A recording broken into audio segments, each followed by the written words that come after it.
A capacity for existential flexibility. We'll stick with the Apple theme. Why not?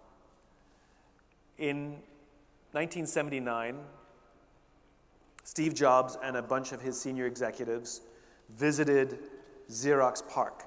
In 1979, Apple was already a big company. They had already had the success on the Apple I and the Apple II. Steve Jobs was already a famous CEO. And as executives do, they visit each other's companies, and on this particular day, they went and visited Xerox's R&D division, Xerox PARC in Palo Alto. And while they were there, Xerox showed them something they had invented called the graphic user interface. And the graphic user interface allowed computer users to move a mouse so that you could move a cursor over the desktop and click on icons and folders in order to work the computer. In other words, you didn't have to learn a computer language anymore.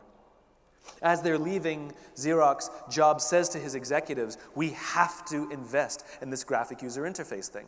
Remember, if the cause is to empower individuals to stand up to Big Brother, this graphic user interface thing empowers way more people to be able to use the technology. The voice of reason spoke up and said, Steve, we can't. We can't do that. We've already invested millions of dollars and countless man-hours in a different strategic direction. If we change and invest in the graphic user interface, we're going to blow up our own company. We can't just abandon our investment.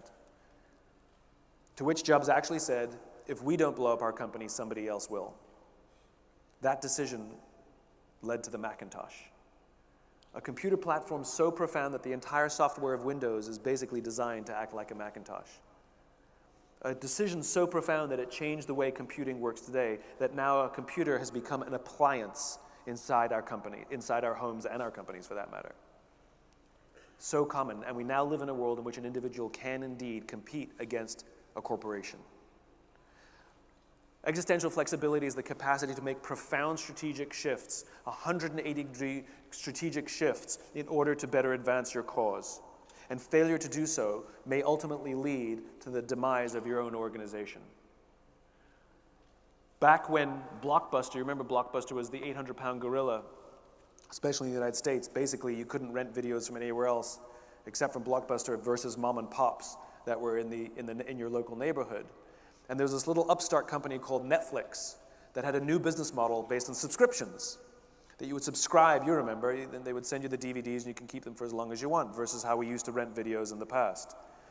And the CEO of Blockbuster went to his board and said, we have to look into the subscription model thing, especially where streaming technology is getting better and better. We should probably prepare ourselves. And the board said, absolutely not, we may not do that, because we get 12% of our revenues from late fees, and we'd be walking away from that revenue. Blockbuster no longer exists, and Netflix dominates the industry. Because if you're not willing to blow up your own company, the market will blow it up for you.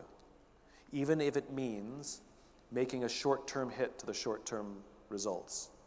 In order to have a capacity for existential flexibility, one, you have to have a just cause, and B, you have to have trusting teams.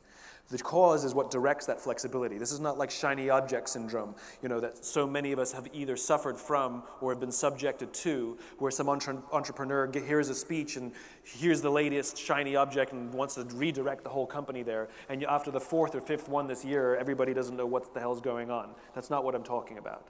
I'm not talking about the daily flexibility required to run your business.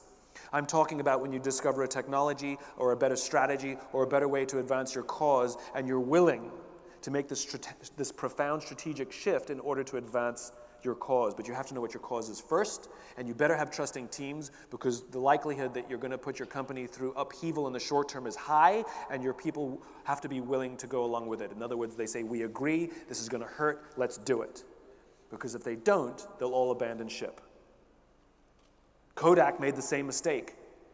George Eastman invented film. George Eastman is the very reason why you and I can take pictures of our own families and our own holidays.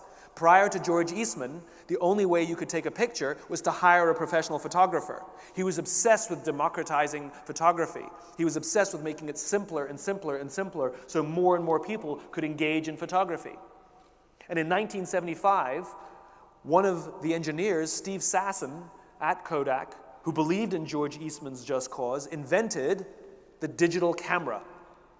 Unfortunately, there have been so many leadership changes at Kodak over the years that the current executives had adopted a finite mindset. And when they saw the digital camera, they decided to suppress the technology for fear that it would cannibalize film sales. Because the company had built its monstrous self and based on chemicals and developing and cameras and all the rest of it. And they couldn't imagine the upheaval to become a digital camera. They knew once the genie was out of the bottle, there was no putting it back. They knew they had about 10 years. They predicted about 10 years before the digital technology would show up somewhere else. And amazingly, to the year, exactly 10 years later, digital technology started to show up from other companies. And the digital revolution started to take hold. In fact, Kodak made billions of dollars from the royalties they received from the patents they had for the digital cameras, for the digital technology. And when those patents ran out, 5 years later, they were bankrupt. Because they refused. They couldn't go through the existential flex.